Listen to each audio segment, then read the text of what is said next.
Hello there, everyone. Today we're going to be reading I Work at a Private Museum for the Rich and Famous, Part 2. Don't bring your kids here. If you enjoy this kind of content, be sure to like and subscribe. Now, without further ado, let's get started, shall we? Last week, we had an incident on the museum when venomous glass butterflies escaped their enclosures. This week I found myself alone in the ocean exhibition room.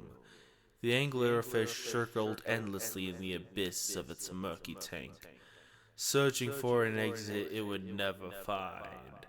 It met me at the glass interface of its pressurized prison, bumping its luminescent fishing lure against the glass. It grinned at me with thin white pencils. Hello, little guy.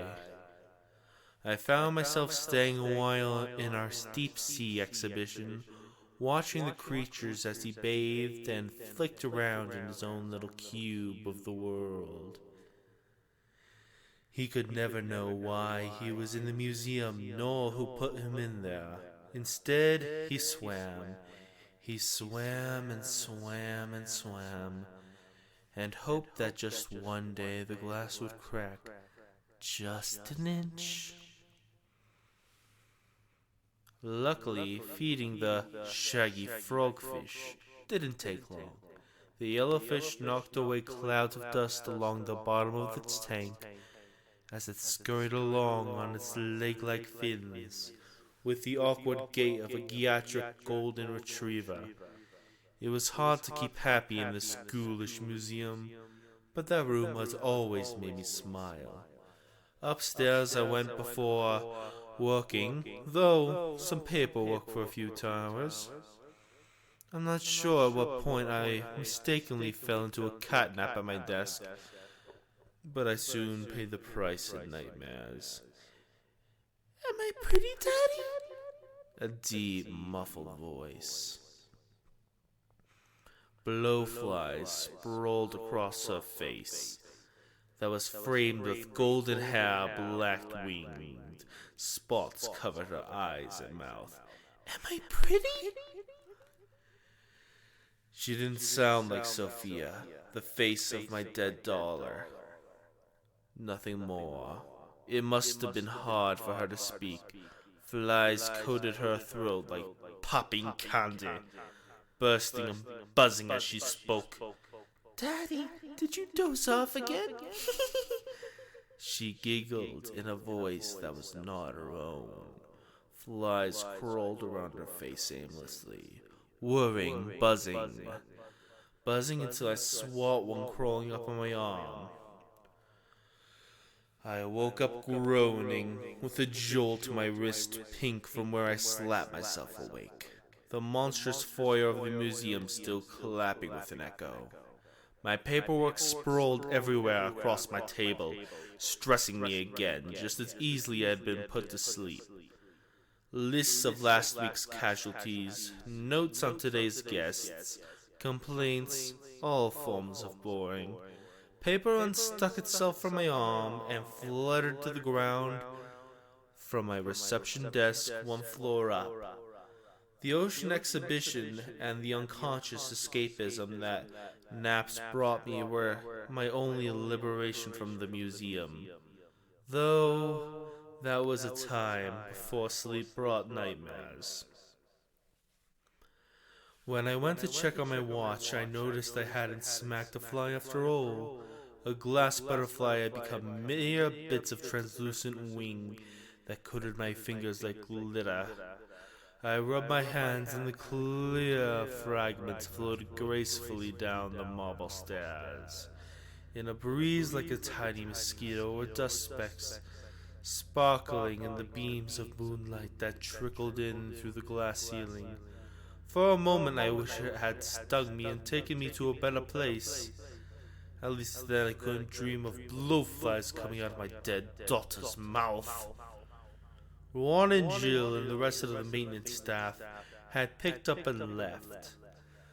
The bustling noise was gone. There were no more work to be done, except wait for more wealthy, deplorable people to arrive. I was alone again, the only staff member in the museum, and I left my mind freely slip into a different time. A time before I was the tour guide. It was time to open shop. I combed my hair, pulled my shirt collar free from my waistcoat, shined my shoes. Down to the marble staircase I went, tapping down the steps, through the butterfly dust like headlights in fog. The clock struck 6 o'clock. The museum was now open for the evening, and only for the rich folk. Watching outside, I pulled the large doors open. It groaned and echoed in the museum's enormous foyer. 7 aristocrats heartily strode inside. 3 men and 4 women, clad in fancy dresses and coats. 1 man took a while to come up the front steps and into the museum, carrying his wedding cane. This tour will start immediately. There a coat rack to hand to you? I trailed off. A girl, maybe 8 or 9, came quietly through the door. In a teeny black suit, her unsure gaze scanned the foyer, top to bottom. Her eyes large, glassy globes. She shouldn't be here. I didn't see her on the register. I thought, she won't survive here. Kneeling, I spoke. Hello, miss. How are you today? The girl shyly leaned from behind the frame of the front door, her skin turning pale as the ivory marble flooring. This must have been the first child to set foot in this god-forsaken place, and for good reason. The girl shyly leaned in from behind the frame of the front door, her skin turning as pale as the ivory marble flooring.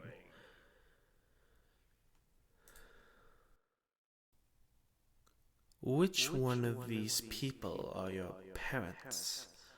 I tried hard to keep up a warm smile. Nothing. She simply glared at me with her 2 shiny eyes under a blonde curtain of hair. She doesn't speak, Sonny. The man with the wooden cane cleared his throat. Didn't speak the whole right here, won't speak now. Doesn't respond to anything at all, really. One big-nosed, snobby woman put her coat on the rack. Probably death. I stood thinking for a while, my face contemplating, changing in the light, looking around at the billionaires in the foyer. They already looked ready to sink their teeth into the exhibitions. Or worse.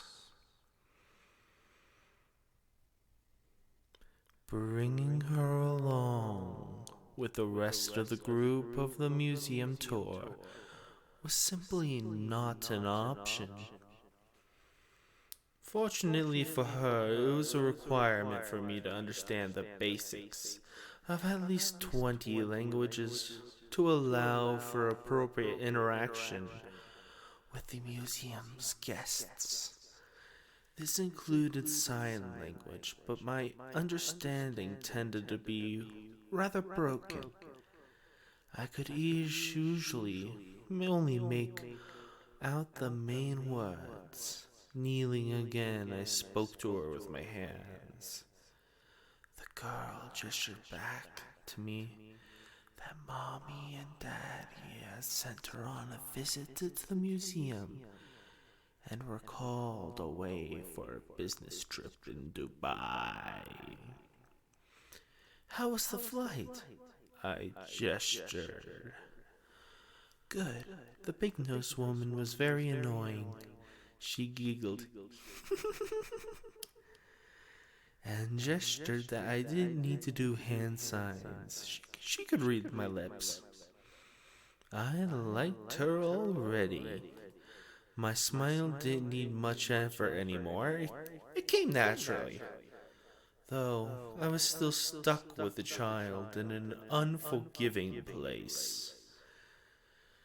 She was a rabbit running in an open field for the shadow of the museum's eagle caught exhibitions. Worse, the unsated bloodlust and curiosity of the wealthy and free. That's when I remembered a clause in my employee agreement. Conduct one tour every open evening. Gesturing wide and confidently, I stood up and winged away for the girl's safety. My apologies, ladies and gentlemen. Due to unforeseen circumstances, this evening's tours have been cancelled. Groans from the crowd. Why you gotta do that? And many other sounds come from the crowd. The tour clause in my contract never stated how many people I needed to bring with me. Oh my, we just got here, a man bellowed. Do not fret, the museum is all yours to explore. I extended one arm to the point towards the deep sea exhibition. Please don't wake the anglerfish. Tapping and screeching sounded against the floor as the crowd disappeared down the halls. Starlight beamed through the windows, lighting up the girl's face. She beamed straight back with excitement. Now the tour can begin in peace. Peace was a lie, however. Unsupervised, the crowd would soon find, some way or another, to demonstrate that they were worse behaved than the kid standing before me. A demonstration that would likely involve death. What do you like to do? Drawing, she sighed. I know just the thing. Many minutes passed that evening as me and the girl began exploring the museum. Her name was Rosie, and she was very, very nervous about all the scary exhibitions. As the intersection between the art and music showcase, between another hallway leading to a locked door, we What's down there? She pointed a tiny finger down the dark hall. That room with the metal door. What's in there, guide? I know the museum from back to front, I spoke. But I have to say, I've never been in there. Tightly sealed shut, no key. Oh, okay. She gave a sulking nod. Yeah, I know that feeling. I swiftly smiled to cheer her up as I ushered her into the art and music space. It was like nothing she had ever seen. Her bright eyes could have lit up a candle. The towering walls and ceiling of the art exhibition were flowing waves of sand that changed and hissed as they rolled. One moment the walls painted a shifting mural of starry night, waves of blue and yellow sand, curling and shifting from one of the famous artwork to another. The wall to our left painted the scream. She spread her fingers into the sand waterfall. It flowed between her digits like she had pinched salt. It's so beautiful. She gestured, her mouth agape at the ceiling. I tapped her on the shoulder so she could read my lips. We don't just house paintings here. Take a look at these. Leaning one hand against the small glass cabinet, we gazed in. Two brightly colored shoes were sat upon an ivory silk sheet, iridescent against the changing, colorful backdrop of the sandy walls. They gleamed bright enough to show their true crystalline translucency. Beneath the glass cabinet, the clumsy dancers. She wasn't truly impressed until I heavily slapped the cabinet.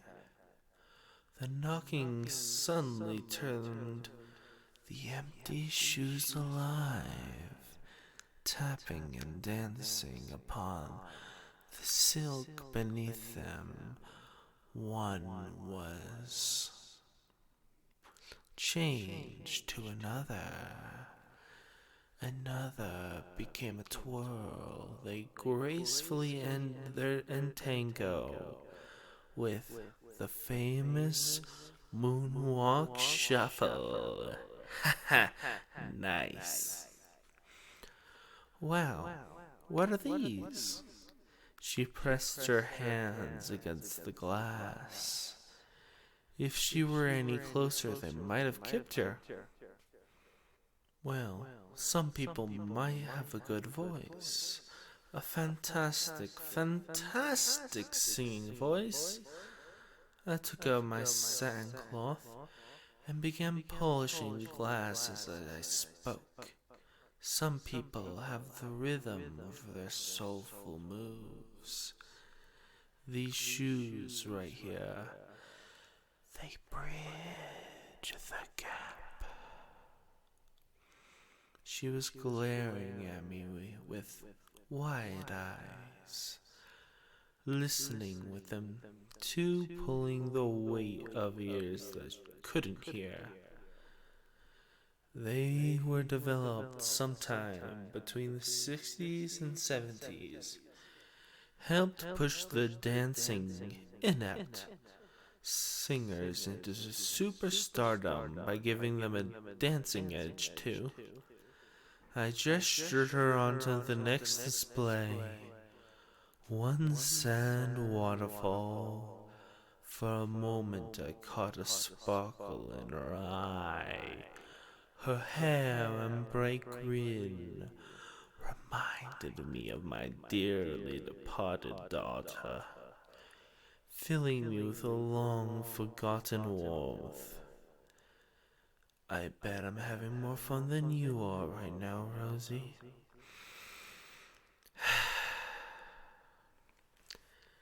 She took a seat. What's this guide? Upon the table before her, a small white pen lay over a graphite and ash speckled stone tablet. When I pointed to the thin edges of the black plate, she caught the stretched golden placard that said, "Ballpoint Stone." Her head twisted around at me, eagerly waiting.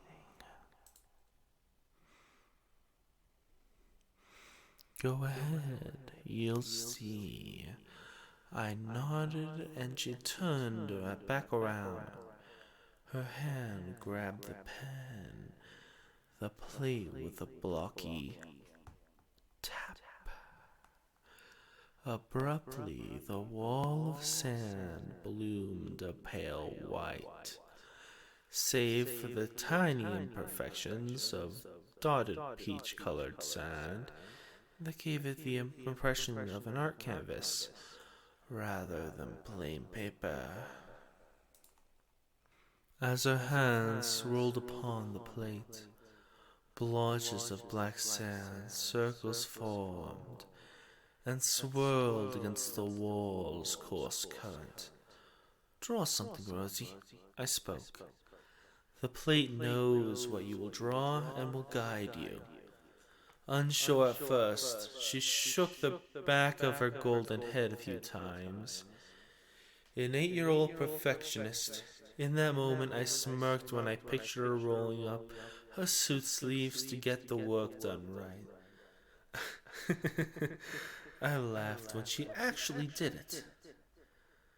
"Is that me?" I let out, staring at the sand wall.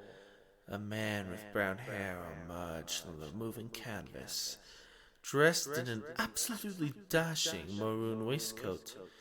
Must be me. The drawing was a bit beyond an 8-year-old's range of skill. We had the pen and the plate to thank for that, though she was doing a really beautiful job of showing off. "Wow," I said. "That looks great, Rosie." She had all my attention when she began drawing another figure. "Who's that beside me?" In the sand of the towering wall before me, a gawky shape appeared that bloomed black blobs. It looked familiar yet terrifying. Diabolically sharp nails protruded from its lanky black arms. Rosie?" Nothing. She kept scribbling away tirelessly at the plate. The thing loomed over at my figure at the drawing of the wall, the sand flowing, the creature looming. It was a sickening animation. One ghoulish jaw hung free over its disgusting long neck. "Rosie!" It engulfed my head. Thin pencil-like teeth cut through my childishly drawn throat. Red sand suddenly coughing and spitting out of the wall and onto the museum floor. Rosie's shirt like bloody rain. "Rosie," I grabbed her by the arm. "What the hell are you drawing?" She glared up at me with glossy eyes like she was about to cry. "It wasn't me," she sighed. I lifted her from the seat and plopped her on the floor like it was littered with speckles of red sand. She turned to the wall and pointed at her depiction of me. "See? That's you." Her heart was racing.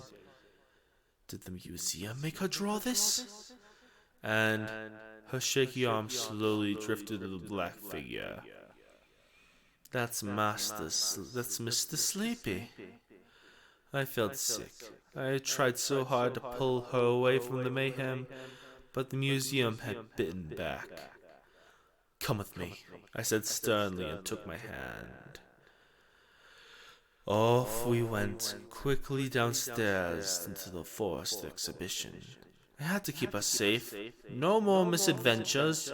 As we left, Mr. Sleepy turned his head and stared at me with his vacant, horrifying senti-eye sockets. I didn't tell her that. And that's the end of this episode. I hope you enjoyed. I'll cover the second half of that story next week, same day, same time. And I'll see you next time. Do feel free to take care of yourself, or else I'll be getting very sad. Anyhow, hasta la pasta.